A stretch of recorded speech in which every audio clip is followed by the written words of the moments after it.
Discharging operation, no? Copra kick. Treasury Port. So mo ni karon, ikaduha na namang adlaw atong una namang adlaw 24 sa buntag. Nag-operasyon. Tulong ka truck. So karon ang resume 27 December. Karon karga may tubig. So mo nang nauna na kargado kabok, no. So puno-puno na gyud. So karon still ongoing, no, na discharging operation. So dinaghan gyud. Copra kick.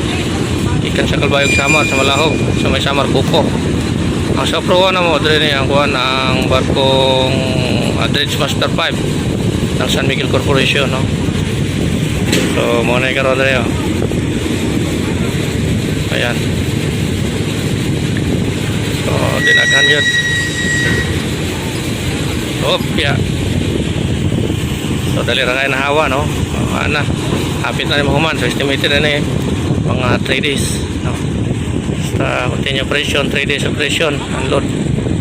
Finish unloading, no. So nga ni kapaspas na itong Copra kick karga na nag-anra. So muna dre appear. Sa pier PPA. Ada. So ingon sana ako ni pa-scrap ya, kung makita pa-scrap lagi. So dre ang isa ka pier. So tuyok ka dia, pwede kang tuyok dia. Okay. Ayun. Pera niya. So head out. No, head out.